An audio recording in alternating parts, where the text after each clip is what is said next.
Hello everyone, welcome in our science class again. आप सभी को याद होगा साइंस में हमारा लेसन चल रहा है our universe the solar system.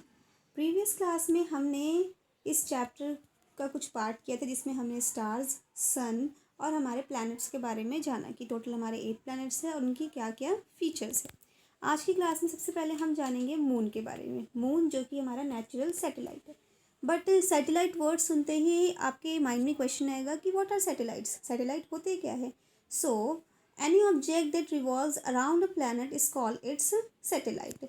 कोई भी ऑब्जेक्ट है, एक ऑब्जेक्ट है जो कि किसी प्लैनेट के अराउंड रिवॉल्व करता है, वो उस प्लैनेट का सैटेलाइट कहलाता है।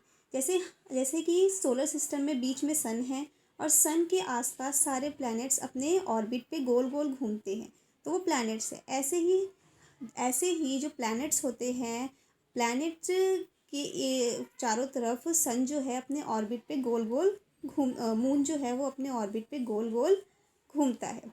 इसलिए मून को नेचुरल सैटेलाइट कहा जाता है। नेचुरल मतलब सभी को पता है, जिसे इंसान ने ना बनाया हो। Moon is a natural satellite of the earth. Moon जो है वो अर्थ का नेचुरल सैटेलाइट है।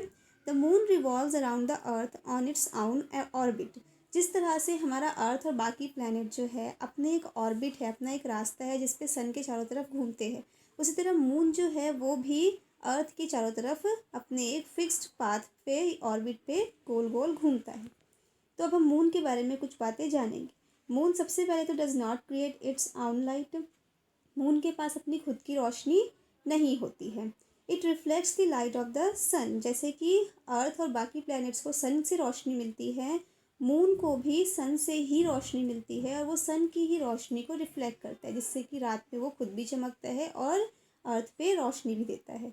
सिग्निफिकेंटली स्मॉलर देन अर्थ। मून जो है वो अर्थ से साइज में छोटा होता है। Has no life of any kind. और मून पे किसी भी तरह का कोई भी लाइफ पॉसिबल नहीं है। तो आप इस पिक्चर में देख सकते हैं, जैसे कि मैंने आपको बताया कि मून के पास अपनी खुद की लाइट नहीं होती है। सन और अर्थ के बीच में मून होता है, तो जो सन की रोशनी मून पे पड़ती है, मून उसी रोशनी को रिफ्लेक्ट करके और अर्थ पे भेजता है, जिससे कि रात में हमें मून जो है वो चमकता हुआ नज़र आता है और उसकी रोशनी भी अर्थ पर पड़ती है। अब मून पे लाइफ पॉसिबल नहीं, जैसे कि मैंने आपको पहले बताया। क्यों? क्योंकि वहाँ मून पे एयर और वाटर नहीं है। और जो मून की सतह है, जैसे कि हमारी ज़मीन है, उसी तरह मून की भी सतह है।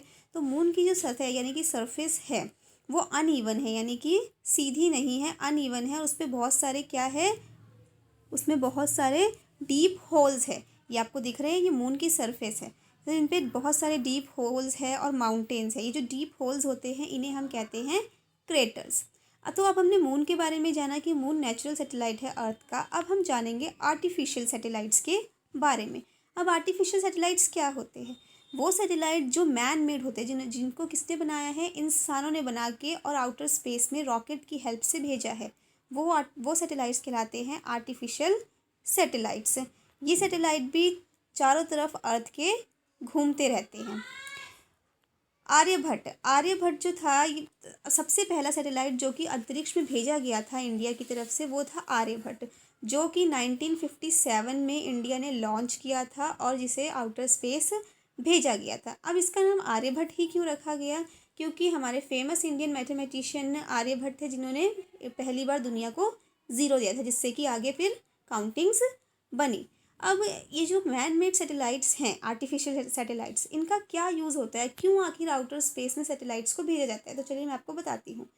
आर्टिफिशियल सैटेलाइट्स है 4 मेन यूजेस, 4 मेन यूजेस होते हैं आर्टिफिशियल सैटेलाइट के। सबसे पहले तो कम्युनिकेशन, हम फ़ोन पे बात करते हैं, वीडियो कॉलिंग करते हैं, तो इन सब के लिए हमें ज़रूरत, इस सब के लिए सैटेलाइट्स को आउटर स्पेस भेजा जाता है, ताकि हम दुनिया के किसी भी कोने में हो एक दूसरे से कम्युनिकेट कर सके। उसके अलावा मॉनिटरिंग द वेदर, आप सभी ने देखा होगा कि हमें न्यूज़ में पता चल जाता है कि कल बारिश होने की संभावना है, कल मौसम साफ रहेगा। कैसे? इन सैटेलाइट्स की हेल्प से ही जो वेदर फोरकास्टर्स हैं उन्हें सब कुछ पता चलता है, आगे कैसा मौसम रहने वाला है, तूफान आने वाला है, नहीं आने वाला है। तो वेदर कंडीशंस का भी पता लगाने में सैटेलाइट्स हेल्प करते हैं। ऑब्जर्विंग द अर्थ को ऑब्जर्व करने में भी हेल्प करते हैं। अर्थ पे पोल्यूशन बढ़ रहा है, ओजोन लेयर कम हो रही है, ये सब हमें जो भी हमारे साइंटिस्ट्स हैं उनको सैटेलाइट की हेल्प से पता चलता है। उसके अलावा एक्सप्लोरिंग द सोलर सिस्टम को एक्सप्लोर करने में कि हमारे सोलर सिस्टम में अर्थ के अलावा जो बाकी प्लैनेट्स है या फिर हमारा पूरा आउटर स्पेस है उसमें क्या गतिविधियाँ चल रही हैं, ये सब एक्सप्लोर करने में भी सैटेलाइट जो है वो हेल्प करते हैं। तो आज हमने जाना सैटेलाइट्स के बारे में कि किस तरह से मून जो है वो हमारा नेचुरल सैटेलाइट है, और मून के बारे में हमने बहुत कुछ जाना। उसके साथ साथ आर्टिफिशियल सैटेलाइट्स के बारे में जाना कि आर्टिफिशियल सैटेलाइट्स क्या होते हैं और वो किस तरह से हमारी हेल्प करते हैं। तो नेक्स्ट क्लास में स्टूडेंट्स हम न्यू टॉपिक के साथ फिर मिलेंगे। तब तक के लिए good bye and take care everyone.